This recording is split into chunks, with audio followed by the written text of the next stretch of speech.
How's it going, guys? Welcome back to the channel. Now, were the Irish truly unfairly treated, and did the ref want a little bit too much to be the center of attention in this game? Because instead of having all the praise of South Africa and ultimately beating the Irish, which is an achievement on itself, it's now come down to this game could have been completely different had the cards been changed. So it comes down to the refereeing decisions. Unfortunately, throughout the entire Autumn Nations, the Northern Tour, the refereeing and the officiating has been horrendous. We've seen it multiple times. We've seen multiple cards rescinded, and we even saw it up against Tyburn up against New Zealand. So there has been a lot of problems when it came down to officiating and some decisions which was just absolutely ludicrous. But personally, I feel the cards that were given were correct by the referee. This is something that I'm probably going to get a lot of smack for, but I feel that the cards that were given were correct. Tyburn's tackle was horrendous, an illegal clear out, and yes, that was a correct decision. A yellow, gone to the bunker for review, and ultimately changed to a 20-minute red. I feel that that was a correct decision.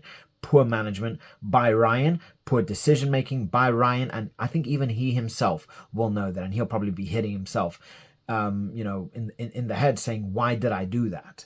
So yes, this one was correct, and ultimately the other yellow cards I do feel were correct. You look at, for instance, Andrew Porter. Andrew Porter ended up getting a yellow card because multiple occasions the referee kept warning him and warning him and warning him, which the referee eventually had enough of it and then ended up giving him a yellow card. This could have been avoided. The yellow cards for Paddy McCarthy and Andrew Porter were a little bit soft, but a lot of the times and a lot of the errors that were created by the Irish were also of their own doing.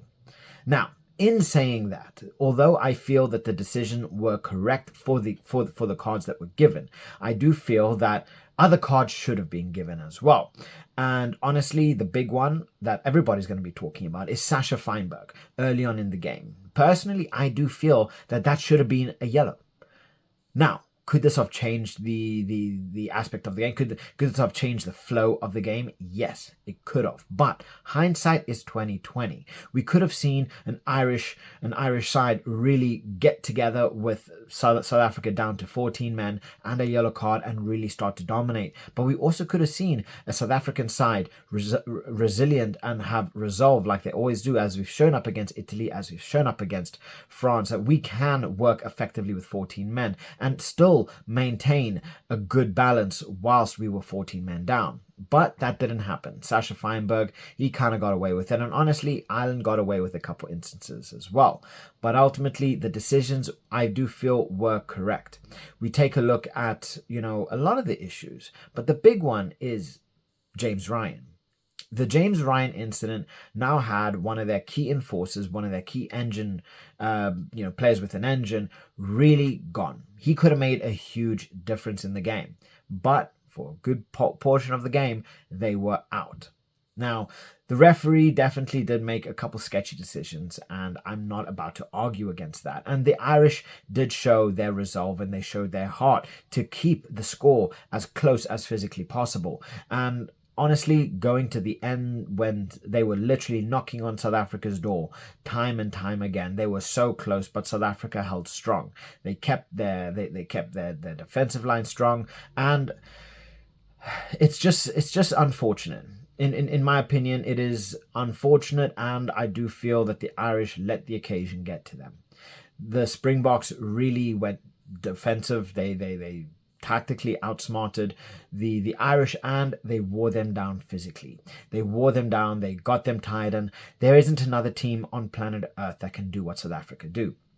Now, a lot of people do say, oh, but South Africa played boring.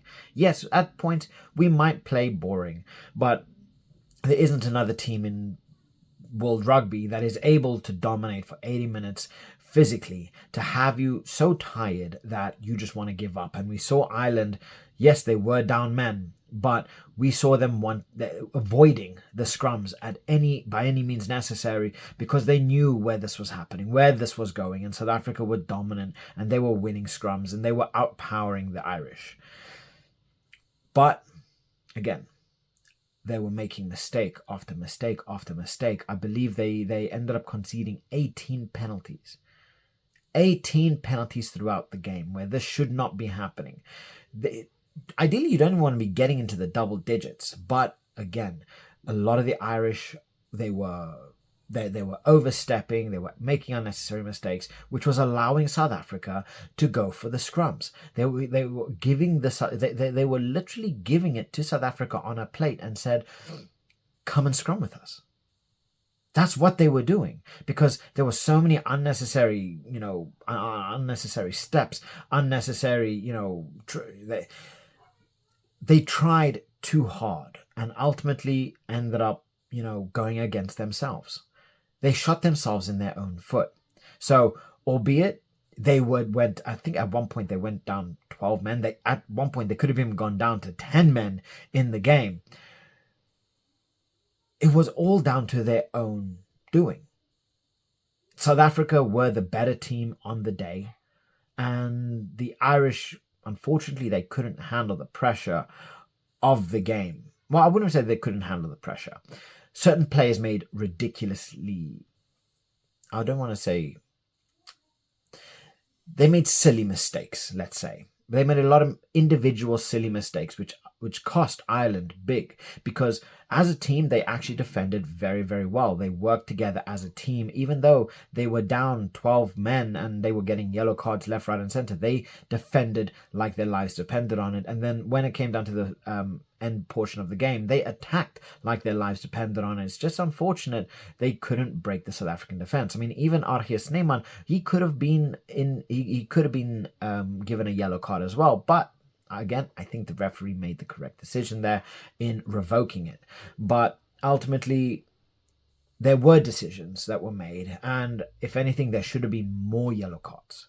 There should have been more, but the referee opted not to. And yes, I'm not about to say the refereeing was great. It wasn't great. And yes, it did affect the style of the game, because 15 on 15, I think we definitely could have seen a completely different game.